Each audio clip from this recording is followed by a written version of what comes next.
സുവിശേഷത്തിൻ തെളിച്ചം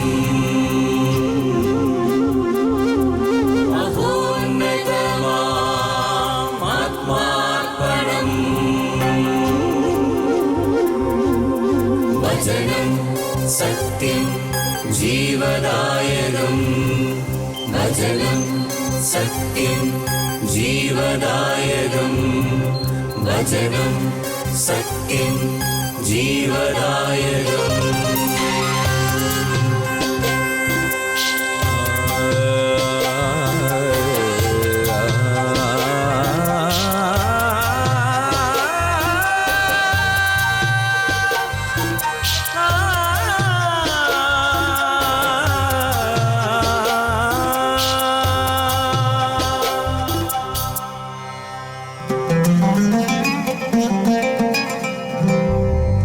അധ്വാനിപ്പവർ തൻ സിരകളിലൊഴുകും ജീവൻ പകരും ദിവ്യഭോജനം. അധ്വാനിപ്പവർ തൻ സിരകളിലൊഴുകും ജീവൻ പകരും ദിവ്യഭോജനം. അതിരുകൾ ഭേദിക്കും സ്നേഹത്തിൻ്റെ രശ്മികൾ ഞങ്ങളെ ഉണർത്തുന്ന പുതിയ പ്രഭാതം. അതിരുകൾ ഭേദിക്കും സ്നേഹത്തിൻ്റെ രശ്മികൾ ഞങ്ങളെ ഉണർത്തുന്ന പുതിയ പ്രഭാതം. മന്ന മന്ന മന്ന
പിതാവിൻ്റെയും പുത്രൻ്റെയും പരിശുദ്ധാത്മാവിൻ്റെയും നാമത്തിൽ ആമീൻ.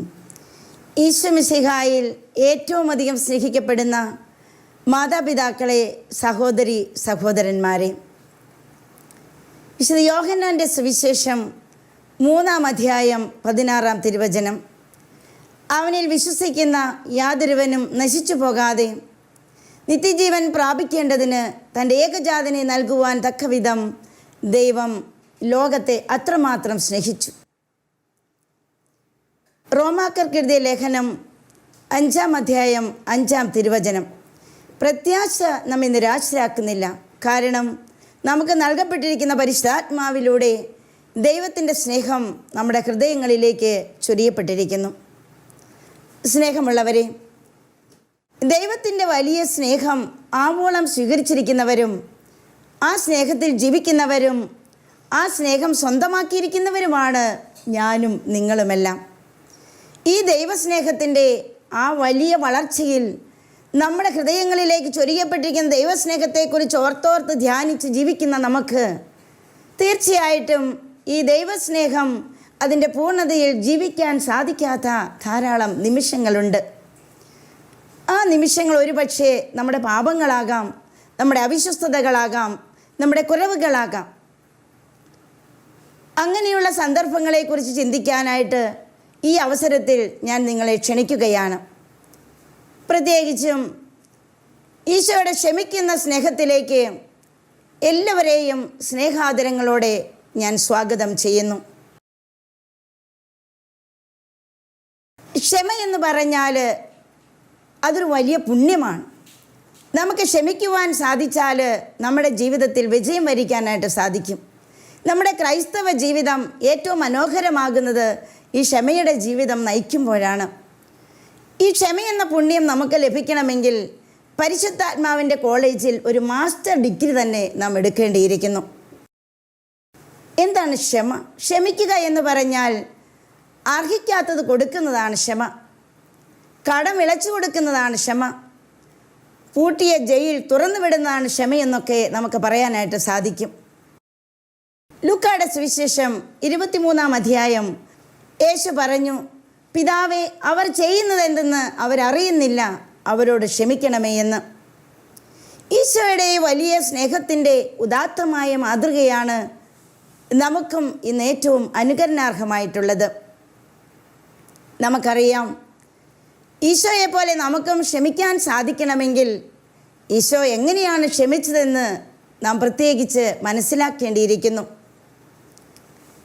ഒറ്റിക്കൊടുത്ത യൂദാസിനെയും തള്ളിപ്പറഞ്ഞ പത്രോസിനെയും ഹൃദയത്തോട് ചേർത്ത് നിർത്തി അവരുടെ പാദങ്ങൾ കഴുകി തുടച്ച് ചുംബിച്ചുകൊണ്ടാണ് ഈശോ അവരെ സ്നേഹിച്ചത്.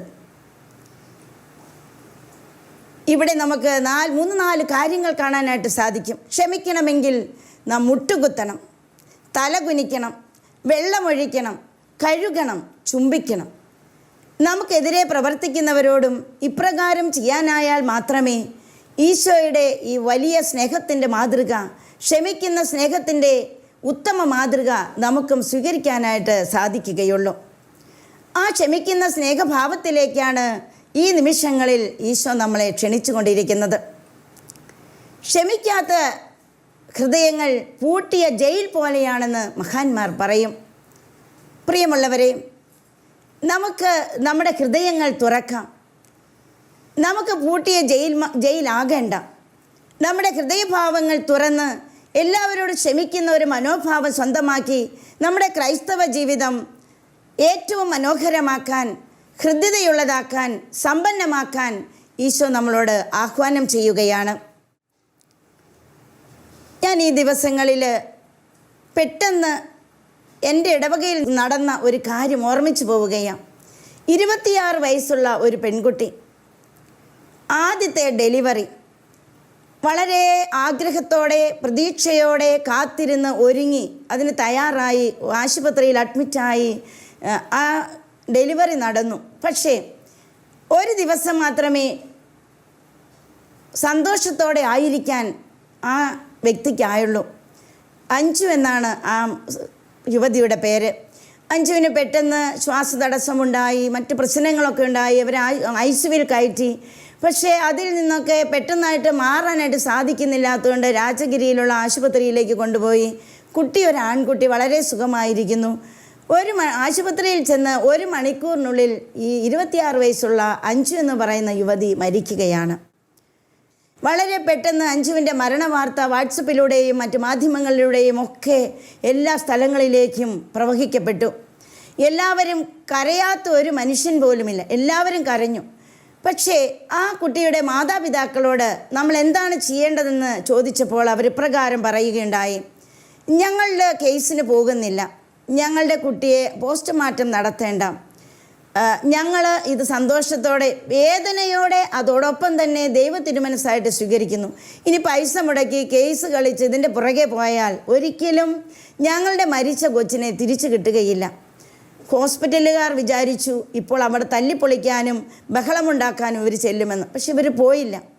ഇവരത് പോകാതിരുന്നതിൻ്റെ കാരണം അവരുടെ ഹൃദയത്തിൽ നിറഞ്ഞു നിന്ന ദൈവസ്നേഹമാണെന്ന്, അതിൻ്റെ ഒരു പ്രകടനമാണിതെന്ന് പറയാനായിട്ട് എനിക്ക് സാധിക്കും. എഫെസസുകാർക്ക് എഴുതിയ ലേഖനം 4-ാം അധ്യായം 32-ാം തിരുവചനം: ദൈവം ക്രിസ്തു വഴി നിങ്ങളോട് ക്ഷമിച്ചതുപോലെ നിങ്ങൾ പരസ്പരം ക്ഷമിച്ചും കരുണ കാണിച്ചും ഹൃദയ ആർദ്രതയോടെ പെരുമാറുവിൻ. അതെ, ഈ വചനം ആ അഞ്ജുവിൻ്റെ മാതാപിതാക്കൾ ജീവിക്കുന്നതായിട്ട് എനിക്ക് എല്ലാവർക്കും അനുഭവപ്പെടുകയായിരുന്നു. ഹല്ലേലൂയ! യേശുവേ നന്ദി, യേശുവേ സ്തുതി.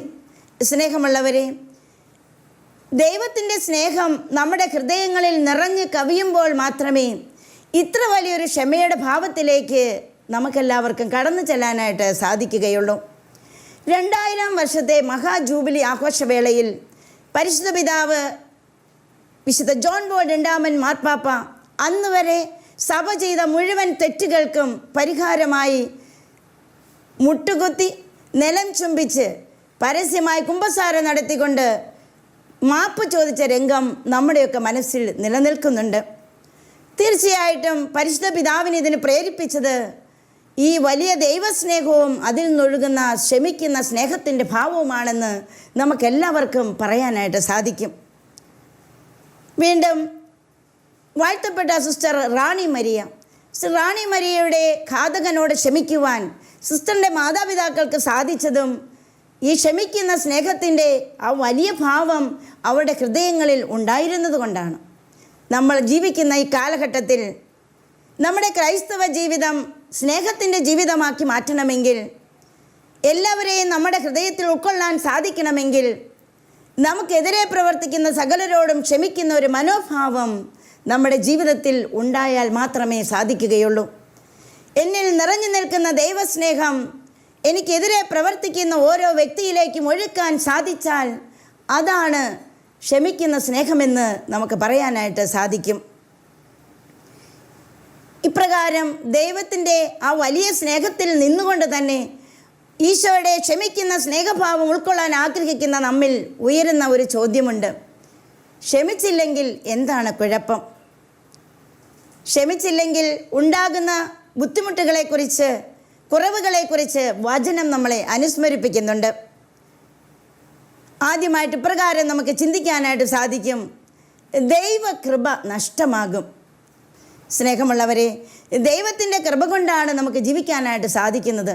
ദൈവകൃപ നമ്മിൽ നിന്ന് അല്പസമയത്തേക്ക് മാറ്റപ്പെട്ടാൽ നമ്മളൊക്കെ ഒന്നുമല്ലാത്തവരായിട്ട് മാറും. വീണ്ടും നമ്മൾ അശുദ്ധരാകും. നമ്മുടെ ഹൃദയത്തിൽ പാപത്തിൻ്റെ, വെറുപ്പിൻ്റെ, വിദ്വേഷത്തിൻ്റെയൊക്കെ പ്രകടനങ്ങളുണ്ടെങ്കിൽ നമ്മുടെ ഹൃദയം അശുദ്ധമാകും. ക്ഷമിച്ചില്ലെങ്കിൽ അശുദ്ധി നമ്മുടെ ജീവിതത്തിലേക്ക് കടന്നു വരും. എഫെസസുകാർക്ക് എഴുതിയ ലേഖനം 4-ാം അധ്യായം 27-ാം തിരുവചനത്തിൽ വിശുദ്ധ പൗലോസ്ലീഹ നമ്മെ അനുസ്മരിപ്പിക്കും: സാത്താന് നിങ്ങൾ അവസരം കൊടുക്കരുതെന്ന വചനം നമ്മളെ ഓർമ്മപ്പെടുത്തുകയാണ്. മാത്രമല്ല, എഫെസസുകാർക്ക് എഴുതിയ ലേഖനം 4-ാം അധ്യായത്തിൻ്റെ 18-ാം തിരുവചനത്തിൽ ബാക്കി ഒത്തിരി കാര്യങ്ങൾ നമുക്ക് മനസ്സിലാക്കാനായിട്ട് സാധിക്കും. അതായത്, ഹൃദയം കഠിനമാകും, അജ്ഞത ബാധിക്കും, ബുദ്ധിയിൽ അന്ധകാരം നിറയും, ദൈവിക ജീവൻ നഷ്ടമാകും. ഈ ഉള്ള കാര്യങ്ങളെല്ലാം, ഇത്തരത്തിലുള്ള എല്ലാ ബുദ്ധിമുട്ടുകളും നമ്മുടെ ജീവിതത്തിലേക്ക് ഒന്നൊന്നായി കടന്നു വന്നുകൊണ്ടിരിക്കും. വീണ്ടും പൗലോസ്ലീഹ നമ്മെ അനുസ്മരിപ്പിക്കുന്നുണ്ട്. എഫെസസുകാർക്ക് എഴുതിയ ലേഖനം 4-ാം അധ്യായത്തിൻ്റെ 19-ാം തിരുവചനം: മനസ്സ് മരവിക്കും, ഭോഗാസക്തിക്ക് തങ്ങളെ തന്നെ സമർപ്പിക്കും, എല്ലാത്തരം അശുദ്ധിയിലും ആവേശത്തോടെ അവർ മുഴുകും എന്നാണ് വചനം ഓർമ്മപ്പെടുത്തുന്നത്. മനസ്സിൽ ക്ഷമ ഇല്ലെങ്കിൽ, ക്ഷമിക്കാൻ നമുക്ക് സാധിക്കുന്നില്ല എങ്കിൽ ഈ തരത്തിലുള്ള പാപ സാഹചര്യങ്ങളിലേക്കെല്ലാം നമ്മൾ കടന്നു ചെല്ലും. അവസാനം എല്ലാത്തരം അശുദ്ധിയിലും മുഴുകുന്ന ഒരു ജീവിത സാഹചര്യത്തിലേക്ക് നമ്മൾ ചെന്നെത്തും. റോമാക്കർക്കെഴുതിയ ലേഖനം 1-ാം അധ്യായത്തിൻ്റെ 26-ാം തിരുവചനം പറയും, ദൈവം അവരെ നിന്ദ്യമായ വികാരങ്ങൾക്ക് വിട്ടുകൊടുത്തുവെന്ന്. സ്നേഹമുള്ളവരെ, ക്ഷമിക്കാത്ത ഒരു മനസ്സാണ് എൻ്റേതെങ്കിൽ, നമ്മുടേതെങ്കിൽ ഈ തരത്തിലുള്ള എല്ലാ അശുദ്ധിയിലേക്കും പാപ സാഹചര്യങ്ങളിലേക്കും നമ്മൾ പതിയെ പതിയെ പടിപടിയായി കടന്നു വന്നുകൊണ്ടിരിക്കും. അവയോടെല്ലാം ഒരു സന്ധിയില്ല സമരം ചെയ്ത് ക്ഷമിക്കുന്ന ഹൃദയഭാവങ്ങളോടെ നമുക്കെതിരെ പ്രവർത്തിക്കുന്ന ഓരോരുത്തരോടും പെരുമാറുവാനും അവരെ സ്വീകരിക്കുവാനും അവരെ ഉൾക്കൊള്ളുവാനും അവരെ കയ്യിലെടുക്കുവാനും അവരെ ചേർത്ത് നിർത്തുവാനും ഒക്കെ സാധിച്ചാൽ നമ്മളെല്ലാവരും ഈശോയുടെ ക്ഷമിക്കുന്ന സ്നേഹം ഹൃദയത്തിൽ സംവഹിക്കുന്ന, അവിടത്തേക്ക് ഇഷ്ടപ്പെട്ട പ്രിയപ്പെട്ട മക്കളായി മാറും എന്നതിന് സംശയമില്ല. ഹല്ലേലൂയ. യേശുവേ നന്ദി, യേശുവേ സ്തുതി. നമുക്കറിയാം ഏതൊക്കെ മേഖലകളിലാണ് എനിക്ക് ക്ഷമ കൊടുക്കാനായിട്ട് സാധിക്കേണ്ടത്. നമ്മളൊരു പക്ഷേ ചിന്തിച്ചേക്കാം, ഒത്തിരിയേറെ മേഖലകൾ നമുക്ക് ക്ഷമ കൊടുക്കാനായിട്ടുള്ളതുണ്ട്. ഒന്നാമതായിട്ട് നമ്മൾ ദൈവത്തോട് തന്നെ ക്ഷമ ചോദിക്കേണ്ടവരാണ്. ദൈവത്തിൻ്റെ സ്നേഹത്തിൽ നിന്ന് അകറ്റപ്പെടുന്ന നിമിഷങ്ങളൊക്കെ നമ്മൾ മനസ്സിലാക്കി, എൻ്റെ കുറവ് കൊണ്ടാണ് ദൈവത്തിൻ്റെ ക്ഷമ എനിക്ക് സ്വീകരിക്കാനായിട്ട്, ദൈവത്തിൻ്റെ സ്നേഹം എനിക്ക് ഉൾക്കൊള്ളാനായിട്ട് സാധിക്കാത്തതെങ്കിൽ ആദ്യമായി നമ്മൾ ക്ഷമ ചോദിക്കേണ്ടത് നമ്മുടെ ദൈവത്തോടാണ്. നമ്മോട് തന്നെ നമ്മൾ ക്ഷമ ചോദിക്കേണ്ടിയിരിക്കുന്നു. നമ്മുടെ സഹോദരങ്ങളോട് ക്ഷമ ചോദിക്കേണ്ടിയിരിക്കുന്നു. ഈ പ്രപഞ്ചം മുഴുവനോടും നമ്മൾ ക്ഷമ ചോദിക്കേണ്ടിയിരിക്കുന്നു. എന്നെ വേദനിപ്പിച്ചവരോട്, എന്നെ തള്ളിപ്പറഞ്ഞവരോട്, എന്നെ അപമാനിച്ചവരോട്, എന്നെ മാറ്റി നിർത്തിയവരോട്, എന്നെ തെറ്റിദ്ധരിച്ചവരോട് എല്ലാം ക്ഷമിക്കുന്ന ഒരു സ്നേഹഭാവം കൈമുതലാക്കി പ്രവർത്തിക്കാൻ സാധിച്ചാൽ നമ്മുടെ ക്രൈസ്തവ ജീവിതം ദൈവം ആഗ്രഹിക്കുന്നത് പോലെ വിശുദ്ധമായി തീരും. അതിനു വേണ്ടിയിട്ട് പരിശ്രമിക്കുവാൻ ഈശോ ഈ നിമിഷം നമ്മളെ ആഹ്വാനം ചെയ്യുകയാണ്. നമ്മുടെ ഹൃദയങ്ങളിൽ ഈശോ മന്ത്രിക്കുകയാണ്.